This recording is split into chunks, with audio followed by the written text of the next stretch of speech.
Bienvenidos a esta cápsula de Emprendiendo con Legit. Yo soy Isaac López y en esta ocasión vamos a hablar de la Sociedad Anónima de Capital Variable o SADCB, que a nosotros nos gusta llamar la todoterreno de las sociedades, y ahora van a saber por qué. ¿Qué veremos en esta cápsula? Pues esencialmente vamos a adentrarnos en qué es la sociedad anónima, cómo funciona, cuáles son sus características especiales y en función de esas características, cómo se diferencia de otros tipos de sociedades para que tú puedas escoger la sociedad adecuada para ti. Empecemos por lo básico. ¿Qué es la sociedad anónima? Bueno, es un tipo de sociedad mercantil, lo que significa que se usa para negocios que persiguen un lucro o una ganancia. Si lo que tú estás buscando con tu negocio o emprendimiento es una asistencia, una beneficencia pública o un fin no lucrativo, lo que deberías explorar es una sociedad civil o una asociación civil, para lo cual también tenemos una cápsula específica. Pero si, como muchos emprendimientos, buscas una ganancia o una utilidad, la SA puede ser la adecuada para ti. Recordemos, eso sí, que se trata de una sociedad. Y por ello, estamos hablando de una persona moral que es en sí misma sujeto de derechos y obligaciones, principalmente fiscales. Lo que significa, como sucede con todas las demás sociedades, pues que si constituyes una de ellas, vas a necesitar no solo tu contador que te lleve tus asuntos en lo personal, sino un contador o asesor que te ayude también con la línea de negocios de tu sociedad, y vas a tener que pagar impuestos a nivel societario o corporativo, aparte de los tuyos en lo individual. ¿Por qué se llama sociedad anónima? La respuesta es bien sencilla, porque no importa, en cierto sentido, quién está detrás de ella. Lo que importa es el capital y los recursos que los socios le aportan para que la sociedad conduzca su negocio. Ahora bien, ¿por qué nosotros le llamamos la todoterreno de las sociedades? Pues porque realmente no existe forma de equivocarte con una SA. Ante la duda, constituye una sociedad anónima. Realmente existe la posibilidad en la sociedad, en este tipo de sociedades, que tú definas las reglas del juego en tus estatutos o en un pacto de socios, cosa que, por ejemplo, no puedes hacer en la sociedad por acciones simplificada, para la cual también tenemos una cápsula específica. Y también una posibilidad importante es que puedes transformar tu sociedad anónima en otro tipo de sociedad. Por lo general suele transformarse en una SAPI si llegas a tener la necesidad de hacerlo, como puede suceder, o considerando que la SAPI, su función principal es promover capital. La sociedad anónima se suele utilizar para operar líneas de negocio. Por eso, la tiendita de la esquina, el e-commerce, por eso la consultora, todos suelen operar a través de una SA, y es el tipo de sociedad más general que existe en México, más común que existe en México.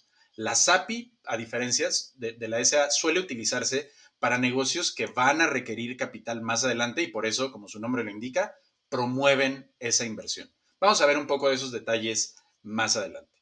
La SA se suele diferenciar de la SDRL, que la SA es mucho más abierta al capital y por eso tienen más circulación de sus acciones. La SDRL es un tipo de sociedad mucho más hermético, mucho más cerrado, que suele utilizarse para negocios familiares, negocios que no van a tener un flujo de acciones interesantes, sino que pues se quiere mantener cerrado.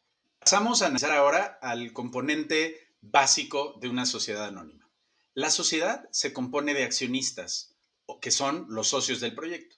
¿Por qué se llaman accionistas? Porque la participación en una sociedad anónima está representada por acciones, que son literalmente documentos físicos, pueden llegar a ser electrónicos, que contienen los detalles de su participación en la sociedad, como lo es su nombre, el número de acciones que tiene, su valor, etcétera.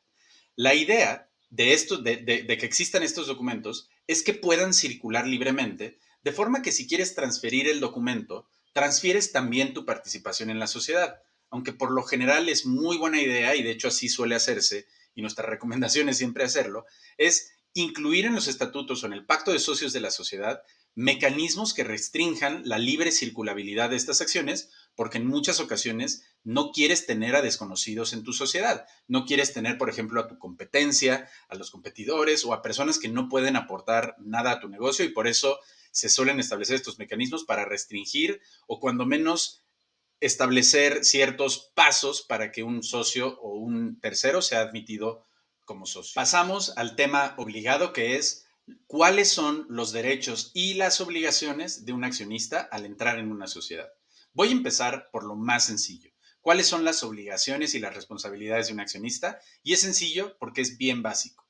La única obligación de un accionista es pagar el capital. Por eso se llama sociedad anónima, porque una vez que una persona aporta el capital, la sociedad empieza a operar y es irrelevante quién lo aportó, ¿no? Entonces, insisto, la única obligación de un socio es pagar el capital que suscribió de la sociedad.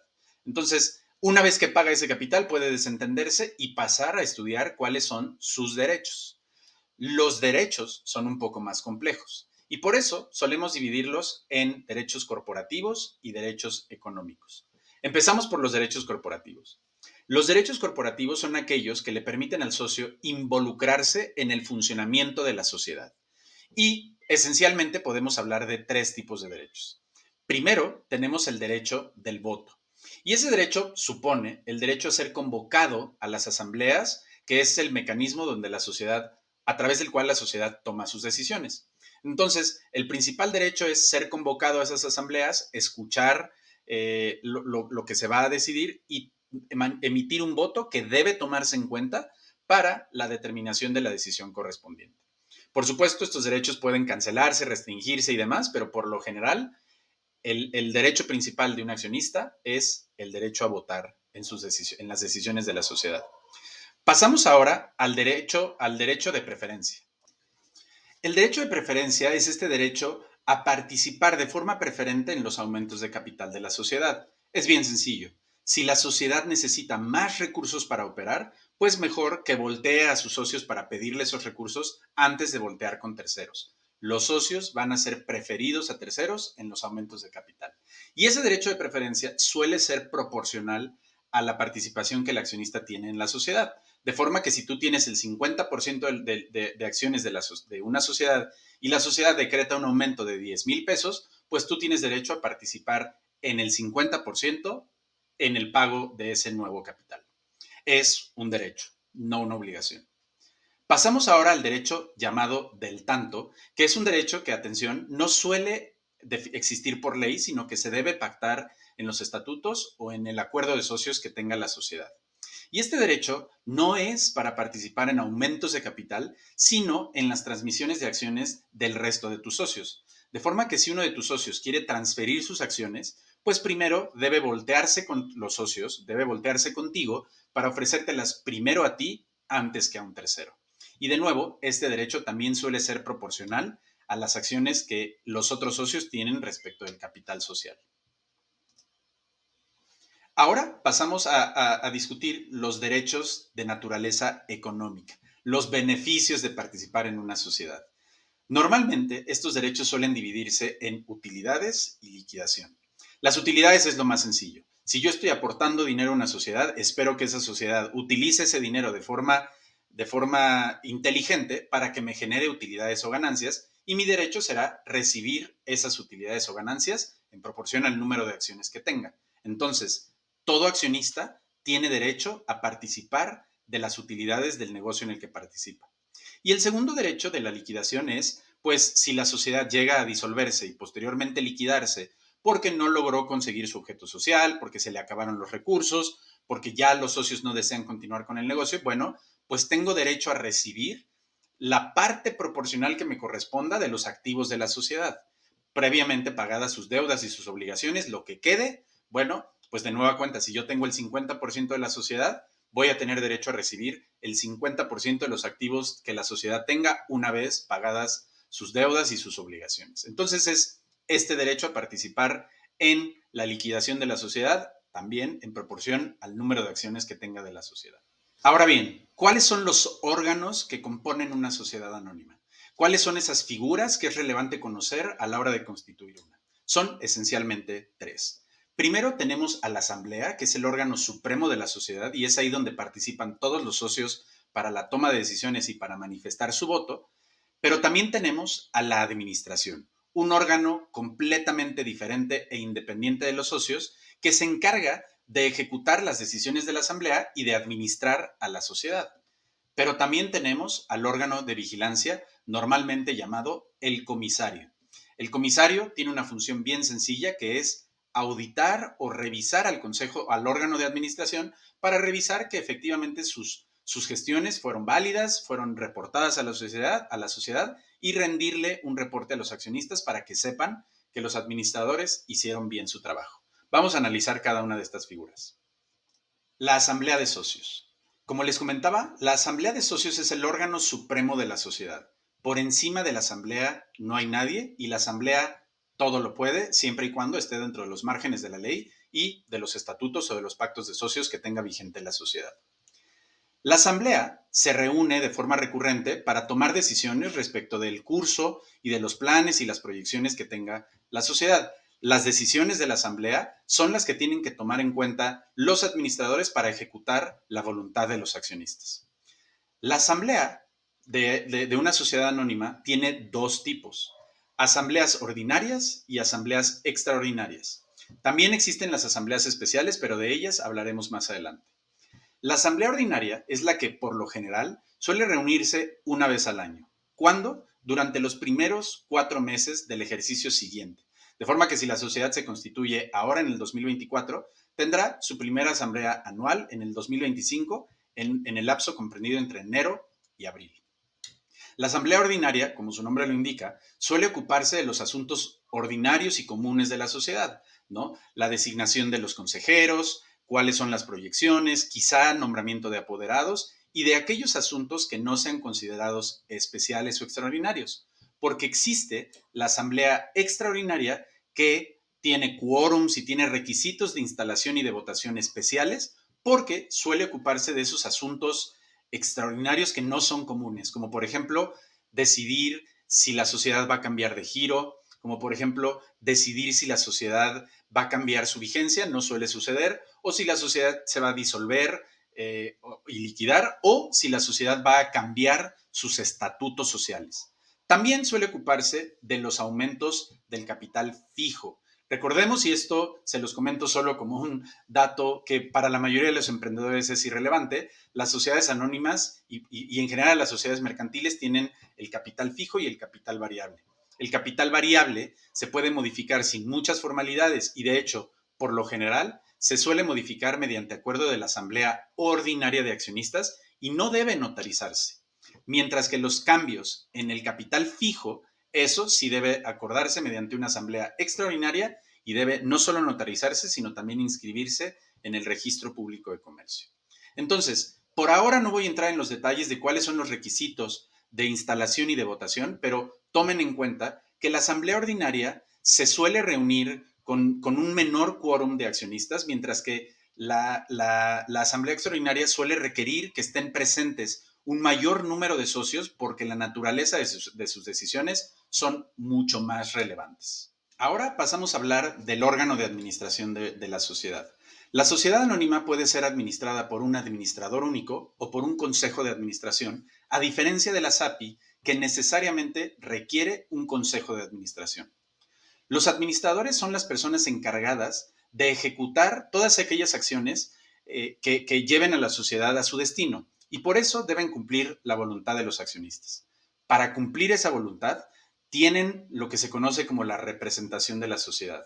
Cuando la sociedad requiere firmar un contrato, firma ese contrato a través de sus administradores o de sus apoderados, pero por ahora estamos hablando del órgano de administración. Entonces, es el administrador o los administradores quienes revisan y firman contratos, quienes venden, rentan o administran los bienes de la sociedad, quienes toman decisiones, quienes crean proyecciones para precisamente cumplir la voluntad de los accionistas y por eso es importante saberlo, si tienen una responsabilidad a diferencia de los accionistas que solo tienen la obligación de pagar su aportación y beneficiarse de los derechos. Los administradores no. Al ser administradores, tienen la obligación de cumplir la voluntad de la sociedad con cierta debida diligencia de hacer las cosas en estricto apego a la voluntad de los accionistas, pero no solo en estricto apego a eso, sino en estricto apego a la ley, a los estatutos, a los pactos de socios y a lo que se conoce como hacer las cosas como lo harías con tus propios negocios. No vas a administrar a la sociedad tratándola de llevar a la bancarrota, porque la función de los administradores es tratar de generar una utilidad o cuando menos de preservar y proteger los activos de la sociedad. De forma que si un administrador se desvía de ese cauce, pues probablemente pueda incurrir en una responsabilidad. Los administradores pueden llegar a tener incluso una responsabilidad personal si llegan a incurrir en actos dolosos, negligentes, fraudulentos. Entonces, mucha atención. Si van a asumir el cargo de administrador en una sociedad, tengan bien presente cuál es el alcance de su responsabilidad y sobre todo tengan bien presente que van a tener que rendir cuentas de todas y cada una de sus gestiones. Pasamos ahora a analizar a la última figura de la sociedad anónima, que es su órgano de vigilancia o también llamado el comisario. El comisario tiene una función de auditoría y de vigilancia que consiste en revisar y dar el visto bueno o dar su opinión respecto de las gestiones de los administradores. Dada esa naturaleza, el comisario no puede ser la misma persona que el administrador. ¿Por qué? Porque habría un conflicto de interés. Por lo general, el comisario es una función que suele desempeñar la persona que presta servicios contables o financieros a la sociedad. Los contadores, los auditores, cualquier persona que tenga la capacidad de revisar las gestiones de los administradores y dar su opinión respecto de las mismas. Entonces, las funciones del comisario, repito, consisten en revisar a los administradores. ¿Y cómo lo hacen? Lo hacen una vez al año por lo general. ¿Por qué? Porque los administradores tienen la obligación de rendir a la asamblea de socios un informe de sus actividades. Este informe lo presentan en la asamblea anual, que por lo general es la asamblea ordinaria, y ahí presentan lo que hicieron, cómo lo hicieron y por qué lo hicieron.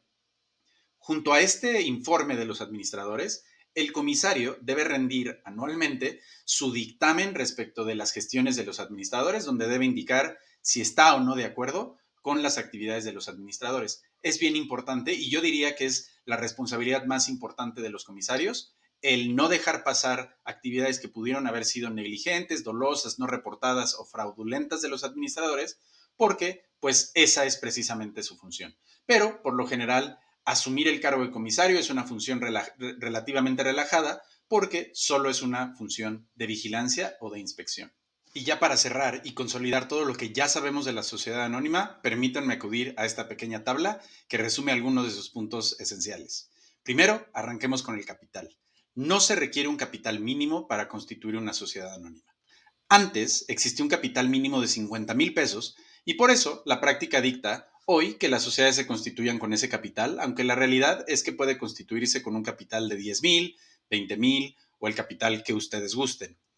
Sí sugerimos que el capital no sea demasiado bajo para que la sociedad se pueda presentar como atractiva para los terceros con quienes celebra contratos, le otorgan financiamiento, etcétera, y vean un capital decente con el cual están lidiando. Ahora bien, ese capital está representado por acciones que, como les decía, están a su vez representadas por títulos, documentos que pueden ser físicos o electrónicos, que tienen la función de transferir la participación a medida que se transfiere el documento. Esas acciones pueden estar divididas en clases o series. Por lo general, las clases suelen obedecer a si las acciones son representativas del capital fijo o del capital variable, mientras que las series suelen diseñarse para segmentar derechos especiales para los accionistas. De forma que la serie A, por ejemplo, puede otorgar derecho de voto, mientras que la serie B puede negar o restringir el derecho de voto. La serie C puede cancelar o restringir el derecho de preferencia y así sucesivamente con las series que ustedes quieran para crear derechos especiales para distinguir entre tipos de inversionistas o de accionistas. Hablemos ahora de las minorías. ¿Cuándo una persona es relevante en una sociedad anónima? Bueno, en una sociedad anónima eres relevante o tienes una relevancia corporativa cuando tienes como mínimo el 25% de las acciones. ¿Por qué? Porque a través de este 25% puedes designar a consejeros que formen parte del órgano de administración o incluso a un comisario. Con el 33% podrías también forzar la convocatoria a una asamblea si el administrador no lo ha hecho, a diferencia, por ejemplo, de la SAPI, que al ser un vehículo que promueve la inversión, tiene minorías mucho más fuertes y eres relevante corporativamente hablando en una SAPI si tienes el 10% del capital, porque con ese 10% puedes designar a consejeros o vigilantes de la sociedad.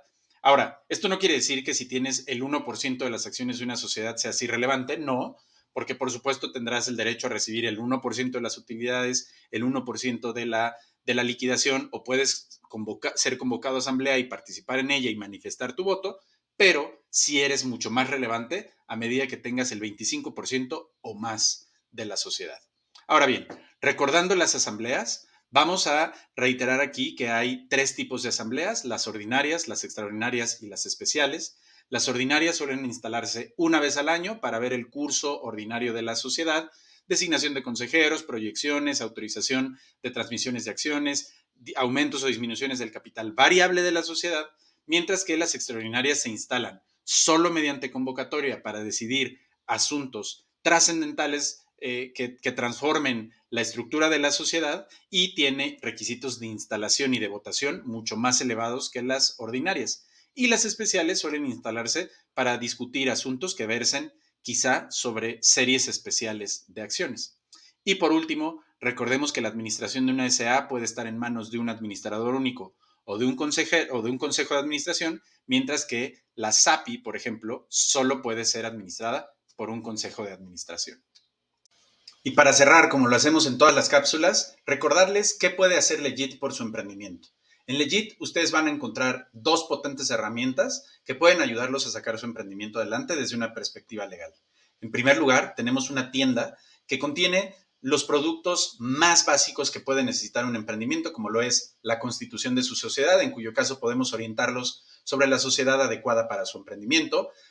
Podemos también ayudarlos con sus términos y condiciones, aviso de privacidad, registro de marca. Si es un producto común, probablemente lo encontrarán en nuestra tienda en línea, que está disponible en nuestro sitio web www.legit.io, o si prefieren algo más sofisticado, también les ofrecemos un potente motor de búsqueda donde ustedes pueden registrarse, dar la información necesaria de su proyecto o emprendimiento y acceder a nuestro motor, que pueden utilizar para buscar ya sea productos específicos o abogados especialistas en emprendimiento para áreas mucho más especializadas, como puede ser el área fiscal, como puede ser el área de propiedad intelectual, derecho de litigio. Pueden encontrar especialistas en emprendimiento segmentados por áreas de especialización. Entonces, ahí lo tienen. Legit los puede ayudar a sacar su emprendimiento adelante a través de nuestra tienda o a través de nuestro motor de búsqueda para acceder a productos o abogados especializados en emprendimiento. Muchas gracias y nos vemos en la siguiente cápsula.